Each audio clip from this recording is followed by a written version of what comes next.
तेज मराठी न्यूज चॅनलमध्ये आपलं सर्वांचं स्वागत। पुण्यामध्ये एक धक्कादायक प्रकार घडलाय। एका बस ड्रायव्हरने स्वतःची गाडी पेटवून दिली आणि यामध्ये 4 जणांचा होरपळून मृत्यू झालाय। सविस्तर माहिती अशी की पुणे हिंजवड भागामधील एका कंपनीमध्ये काम करत असणाऱ्या एका बस ड्रायव्हरने टेम्पो गाडी होती। या गाडीच्या ड्रायव्हरने आपल्या गाडीच्या सीट खाली बेन्झिन सारखं केमिकल ठेवलं आणि जे साफसफाईसाठी लागणाऱ्या चिंध्या आहेत, टोईंग साफ करण्यासाठी लागणारे चिंध्या आहेत, ह्या देखील जमा केल्या आणि आपल्या सीट खाली ठेवल्या आणि एका उतारावरती आल्यानंतर त्या गाडीमध्ये माचीसची काडी लावून त्यांनी ती पेट घेतली आणि यामध्ये 4 जणांचा मृत्यू झालाय। यामध्ये जर पोलिसांमार्फत सांगण्यात येत आहे की हा ड्रायव्हर जो आहे याला त्या कंपनीतील कामगार आपल्या ड्रायव्हिंग सोडून इतर कामं सांगत होते। त्याच पद्धतीने या बस ड्रायव्हरचा मालक जो आहे याने त्या दिवाळीमध्ये त्याला बोनस नव्हतं दिलं म्हणून हे कृत्य केल्याचं त्या जे ड्रायव्हर आहे याने कबूल केलं आणि आता तो सध्या जखमी जरी असला तरी पोलिसांच्या ताब्यात आहे आणि त्याने आपला गुन्हा कबूल केल्याचं सांगितलंय। त्यामुळे ही धक्कादायक घटना घडली। आपल्याला जो मिळणारा पगार आणि त्याच पद्धतीने सांगणारी कामं यासाठी त्याने हा घातपात घडवल्याचं पोलिसांमार्फत सांगण्यात आलंय। हिंजवडी पोलीस स्टेशनच्या अखत्यारीमध्ये काल फेज 1 मध्ये जो टेम्पो ट्रॅव्हलर व्योमा ग्राफिक्स कंपनीचा टेम्पो ट्रॅव्हलर या गाडीला अचानक आग लागली होती आणि मोठ्या प्रमाणावर आग लागून त्यामध्ये 4 लोकांचा दुर्दैवी मृत्यू झाला होता। काही लोक जखमी होते। त्या ॲक्सिडेंटल डेथचा उलगडा हिंजवडी पोलीस स्टेशनने केलेला आहे।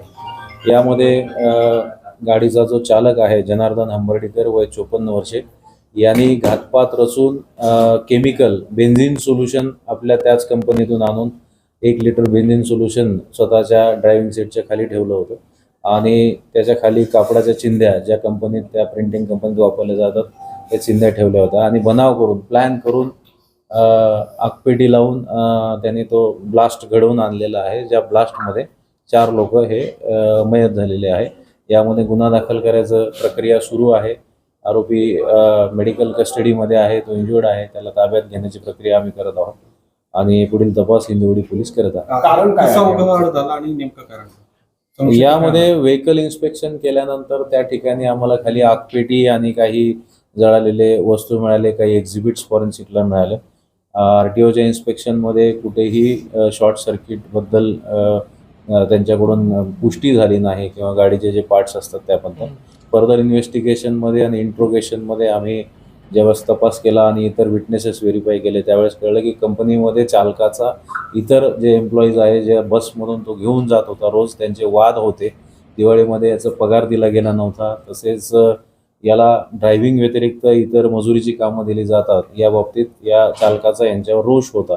या सगळ्या टेस्टिमोनीवरून फर्दर इंट्रोगेशनमध्ये आम्हाला माहिती मिळाली आणि आरोपीने गुन्ह्याची कबुली दिलेली आहे। पुन्हा नेमकं त्याला मारायचा उद्देश होता की सगळ्यांना हे तपास सुरू आहे आता। यामध्ये त्याचा प्राथमिक 3 ते 4 लोकांवर जास्तीचा राग होता।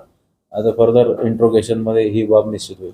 त्यांचाच मृत्यू झालाय की ते बचावले आणि दुसऱ्या ते बचावलेले आहेत। मागे बसलेले जे 4 आहेत त्यांचा मृत्यू झाला। सर, मागचा डोर का ओपन झाला नाही? गाडीचे मध्ये जे सेफ्टी नॉर्म्स असतात तर इमर्जन्सी एक्झिट असतो, तो डोर का ओपन झाला नाही? त्याच्यामध्ये कोणाच्या म्हणजे ते अंडर इन्व्हेस्टिगेशन आहे। जशी इन्व्हेस्टिगेशन प्रोग्रेस होईल आणि आम्हाला फर्दर रिपोर्ट्स येतील त्याच्यामध्ये आम्ही ते क्लिअर करू। या घटनेला त्यांनी आगपेटी जी आहे ती वारजेला स्वतःच्या घराच्या बाजूला एक पानटपरी आहे तिथून विकत घेतली होती। त्यानंतर पुणे शहरामधून हिंजवडीमध्ये आल्यानंतर फेज 1ला जे तमन्ना सर्कल आहे त्यानंतर कंपनीच्या अलीकडे त्याचं म्हणण्यानुसार त्याचा जो रोष होता तो असा होता की कंपनीत किंवा कंपनीच्या जवळ सदर घातपाताचं गुन्ह्याचं कृत्य करायचं आहे आणि फेज 1मध्ये आल्यानंतर जिथं उतार आहे जिथं त्यांनी उडी मारल्यानंतर गाडी सरळ जाईल आणि 1 वे आहे असं त्यांनी टोपोग्राफी बघितली आणि फेज 1च्या तमन्ना सर्कल नंतर उताराकडे डसॉल्ट सिस्टीमकडे जाताना त्या ठिकाणी त्यांनी गुन्हा केलेला आहे। प्लॅनिंग बाबत अजून सखोल आमच्याकडे इन्फॉर्मेशन नाही आहे। इंट्रोगेशनमध्ये आम्हाला ते समजेल। ओनरबद्दल राग बाबत अजून निश्चित असं काही समजलेलं नाही आहे। प्रायमा फेसी हे जे लोक तो जो रोज घेऊन जात होता यांचा आणि त्या आरोपीचं जनार्दन हंबर्डीकर यांचे डिस्प्यूट्स होते हे आम्हाला प्रायमरीली समजलेलं आहे आणि पगार जो पेंडिंग होता याबाबत आता फर्दर इन्व्हेस्टिगेशन आम्ही कंपनीच्या टीमकडून अकाउंट ब्रांचकडून करू।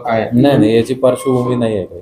मेंटली काही डिस्टर्ब वगैरे नाही आता सध्या तरी आम्हाला काय असं दिसून सर आलं हा परमनंट एम्प्लॉय होता की कॉन्ट्रॅक्ट एम्प्लॉय होता त्या कंपनीचा? ते व्हेरीफाय करून सांगतो. 8 ते 10 जण वाचले होते त्यापैकी गाडी म्हणजे आग लावताना वगैरे कोणी पाहिजे नाही तुम्ही काही सांगितलं ते ते नाही सांगितलं तर त्यांनी अचानक ब्रेक करून गाडी जी थांबवली आणि पटकन आगपेटी टाकली.